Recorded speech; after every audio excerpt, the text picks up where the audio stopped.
Se você já estudou um pouco de geometria analítica, provavelmente sabe que a equação de um círculo é dada por x² mais y² é igual ao raio ao quadrado.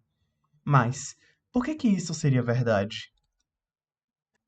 Para encontrar a equação do círculo, nós começamos a partir de sua definição. Neste caso, eu usarei a definição dada por Euclides no seu primeiro livro de Os Elementos. Nós podemos definir o ponto central do nosso círculo como sendo a origem do nosso plano cartesiano, nas coordenadas 0, 0. E nós queremos achar todos os pontos x, y que estão a uma distância r do nosso ponto central. E quando nós tivermos todos os pontos que satisfazem essa condição, nós teremos o nosso círculo. Para encontrarmos todos os pontos que satisfazem a condição de estar a uma distância d da origem, nós primeiro precisamos encontrar como achar a distância entre dois pontos. Vamos começar com dois pontos arbitrários qualquer em um plano cartesiano, o ponto A e o ponto B. Podemos dizer que o ponto A tem coordenadas ax, ay, e o ponto B tem coordenadas bx, by. Esses dois pontos vão estar a alguma distância d um do outro. Observe que a diferença entre as coordenadas x dos dois pontos é bx menos ax, e a diferença entre as coordenadas y dos dois pontos é by menos ay. E todas essas distâncias formam um triângulo retângulo. Logo, nós podemos simplesmente utilizar o teorema de Pitágoras para encontrar uma equação que define bem a distância entre dois pontos em um plano. Nós podemos dizer que d² é igual a bx menos ax² mais by menos ay². Agora que nós temos uma equação para a distância entre dois pontos bem definida, nós precisamos apenas aplicá-la para este caso do nosso círculo. Vamos dizer que os pontos x, y são o ponto B e o ponto A é nossa origem. Logo, nós podemos apenas substituí-lo isso na nossa equação, para achar que o raio ao quadrado tem que ser igual a x menos 0 ao quadrado mais y menos 0 ao quadrado. Isso vai nos dar a equação r² é igual a x² mais y², que é justamente a equação para um círculo centrado na origem. Agora que nós temos um círculo bem definido e esclarecemos suas origens, nós podemos utilizar cálculo para encontrar suas propriedades, como, por exemplo, a área de um círculo.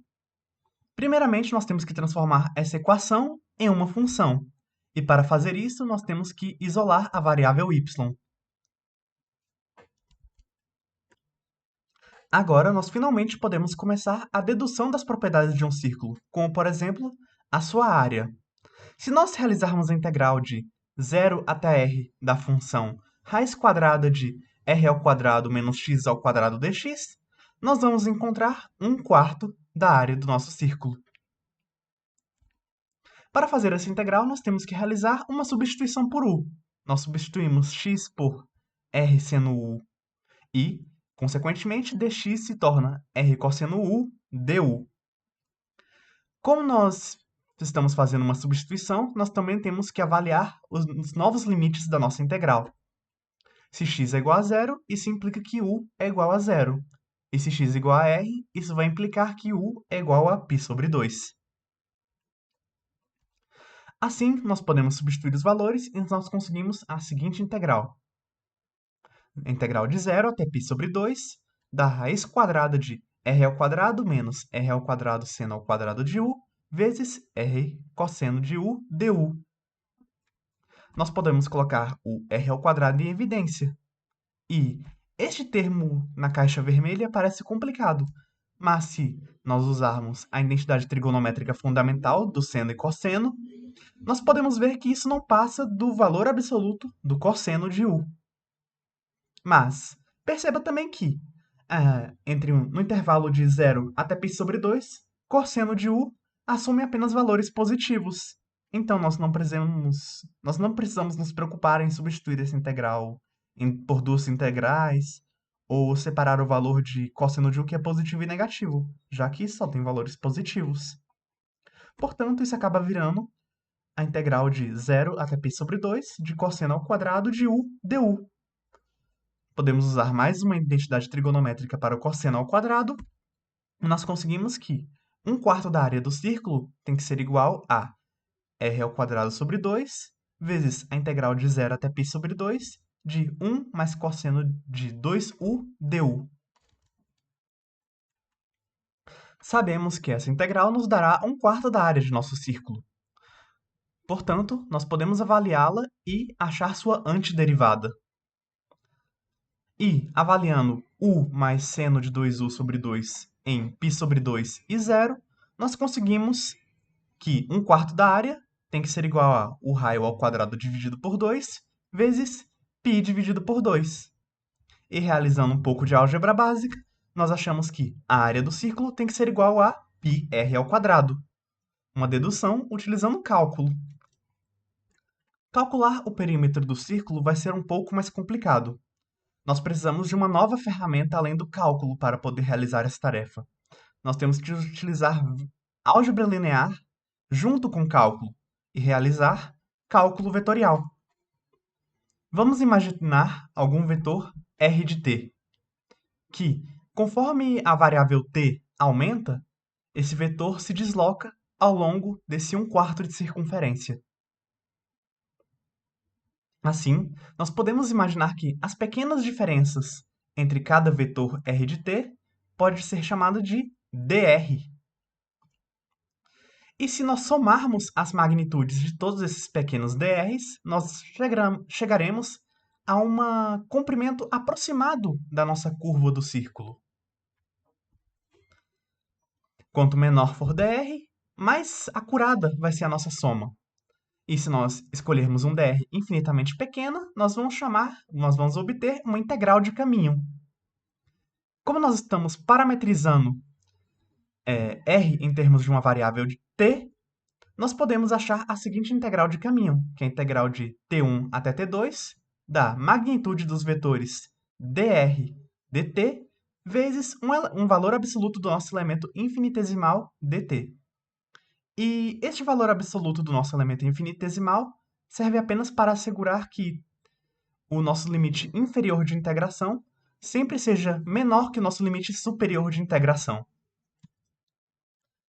A primeira coisa que nós temos que fazer é observar a equação da curvatura de círculo e parametrizá-la, para assim encontrar qual é o vetor que se move ao longo da curvatura do nosso círculo.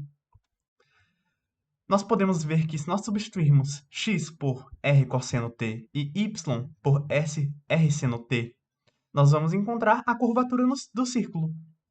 E se a nossa variável de parametrização t variar de 0 até π sobre 2, nós vamos conseguir justamente 1/4 da nossa circunferência. Assim, o vetor r de t, que tem coordenadas x, y, vai ser igual a r cosseno t, r seno t.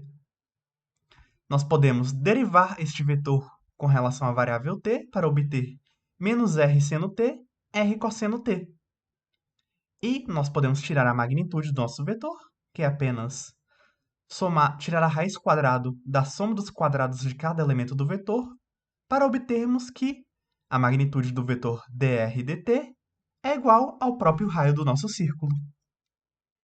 Agora nós podemos voltar a nossas fórmulas para a integral de caminho.